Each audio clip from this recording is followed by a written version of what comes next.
मित्रों, मैं संदीप कुमार नेस्कर आपका इस पाठ में हार्दिक स्वागत करता हूं।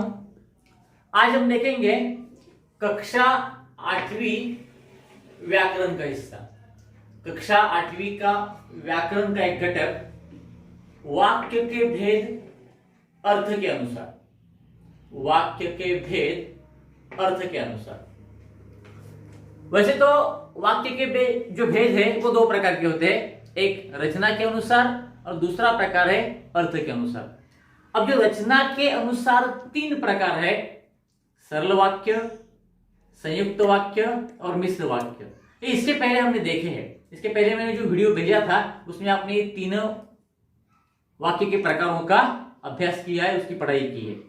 आज जो हम देखने वाले हैं वो दूसरे प्रकार के भेद अर्थ के अनुसार। तो पहले हमें यह समझना होगा कि वाक्य क्या होता है। शब्दों का अर्थपूर्ण समूह, शब्दों का अर्थपूर्ण समूह वाक्य कहलाता है। जिससे कि अर्थपूर्ण वाक्य तैयार हो, ऐसा एक शब्दों का समूह जो है वो वाक्य कहलाता है। उस वाक्य के कुछ प्रकार है, आज हम देखेंगे अर्थ के अनुसार वाक्य के प्रकार। तो देखिए दोस्तों, पहला प्रकार है विधानार्थक वाक्य। विधानार्थक मतलब एक साधारण वाक्य होता है, इसे साधारण वाक्य भी कहा जाता है। हम उदाहरण के तरफ समझते हैं। उदाहरण एक, पेड़ हवा को शुद्ध करते हैं। पेड़ हवा को शुद्ध करते हैं। एक साधारण वाक्य है या सादा वाक्य है, जैसे कोई बदल नहीं सकता। साधारण वाक्य की एक व्याख्या यह भी है, परिभाषा यह भी है कि उसे कोई बदल नहीं सकता। अब पेड़ हवा को शुद्ध करते हैं, इसे कोई बदल नहीं सकता, तो यह विधानार्थक वाक्य हो गया।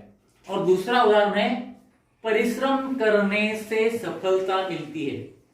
यह भी वाक्य जो है इसे कोई बदल नहीं सकता, इसलिए यह विधानार्थक वाक्य कहलाता है। समझ में आया?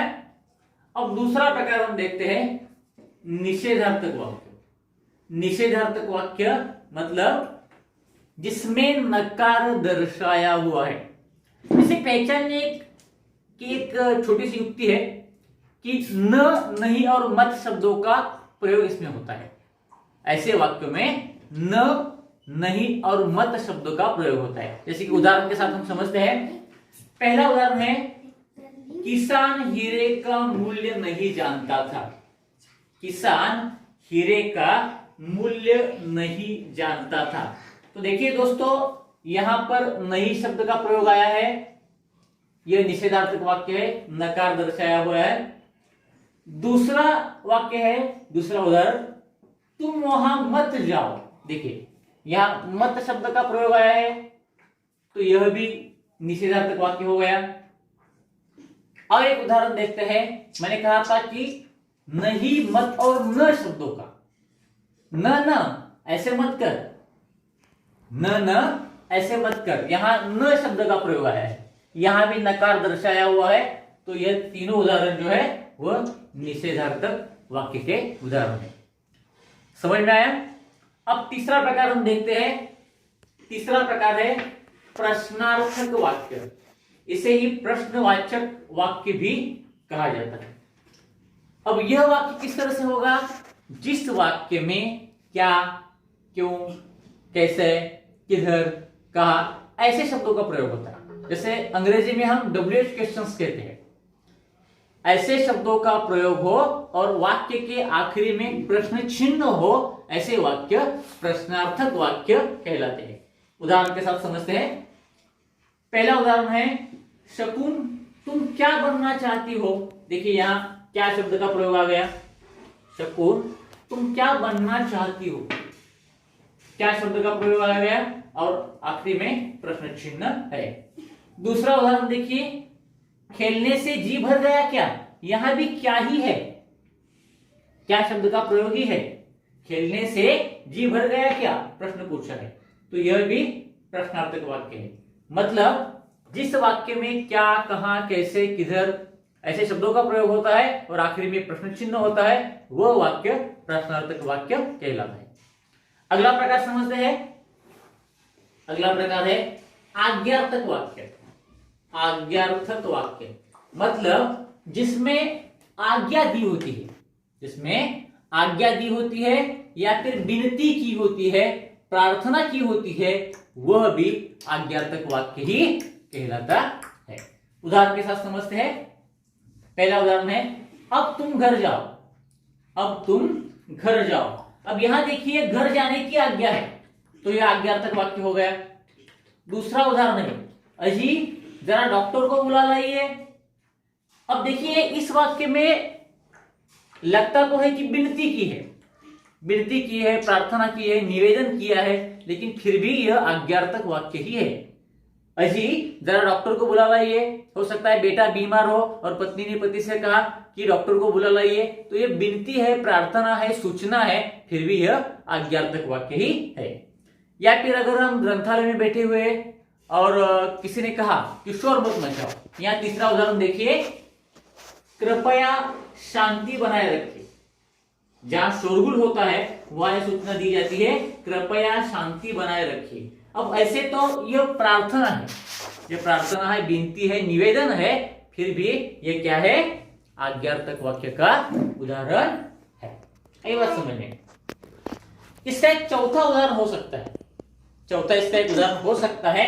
मैंने यहाँ 4 अंक लिखा है, लेकिन यहाँ लिखा कुछ नहीं, क्योंकि यह प्रश्न मैं आपसे पूछने वाला हूं, क्या कोई ऐसा वाक्य है जो एक ही शब्द का हो?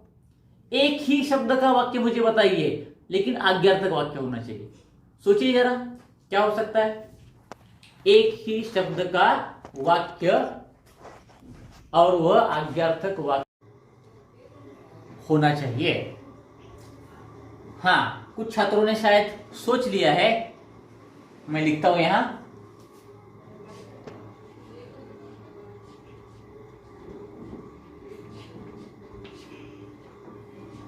क्या है ये? बैठो। बैठो एक ही शब्द है लेकिन आज्ञा है। आई बात समझ में? एक ही शब्द है लेकिन आज्ञार्थक वाक्य है। इस तरह से जाओ, खाओ, यह भी क्या हो सकता है, आज्ञार्थक वाक्य का उदाहरण हो सकता है। अगला प्रकार समझते हैं। अगला प्रकार है 5वां, विस्मयार्थक वाक्य। विस्मयार्थक वाक्य। अभी विस्मयार्थक वाक्य क्या होता है?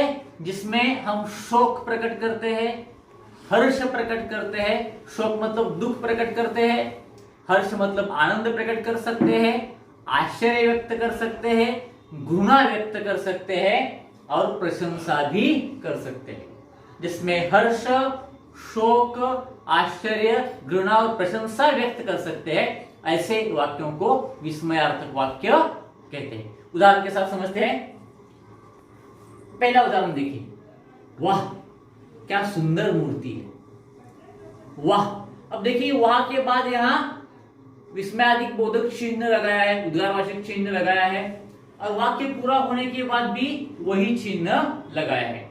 और इस वाक्य में हर्ष प्रकट किया हुआ दिखाई देता है, मतलब आनंद प्रकट किया है। वाह क्या सुंदर मूर्ति है, मूर्ति देखकर हमें आनंद हुआ है, हर्ष प्रकट करने वाला यह वाक्य है, और यह वाक्य विस्मयार्थक वाक्य कहलाता है। दूसरा उदाहरण देखते हैं। हाय अब क्या हुआ। अब देखिए, समझो कि कोई दुखद घटना हुई है, या कोई ऐसा दृश्य, दुखदायक दृश्य आपने देखा है और आपको दुख हो रहा है, शोक प्रकट कर रहे हैं, तो ऐसे वक्त यह वाक्य हम कह सकते हैं हाय। यहाँ उद्गारवाचक चिन्ह है, अब क्या होगा, यहाँ भी उद्गारवाचक चिन्ह है, शोक प्रकट करने वाला वाक्य है हाय, अब क्या होगा। अब तीसरा वाक्य है, छी कितनी गंदगी है यहां। छी कितनी गंदगी है यहां। इसमें देखिए घृणा प्रकट की है, घृणा प्रकट की है। जबकि हम गंदगी देखते हैं, कचरे का कूड़ा देखते हैं, तो ऐसे वक्त हमें ऐसा लगता है कि ठीक नहीं लगता, बदबू आती है, तो ऐसे वक्त हम घृणा प्रकट करते हैं कि कितनी गंदगी है यह। तो यह भी विस्मयार्थक वाक्य ही कहलाता है। चौथा उदाहरण है, शाबाश तुमने बहुत अच्छा भाषण दिया। अब स्कूल में कुछ कार्यक्रम होता है, आप लोग भाषण करते हैं और आपको कुछ लोग कहते भी है कि आपने बहुत अच्छा भाषण किया, तुमने बहुत अच्छा भाषण किया, शाबाशी देते हैं। तो शाबाशी देना मतलब प्रशंसा करना।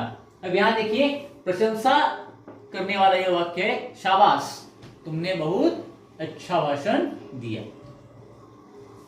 अगला उदाहरण समझते हैं।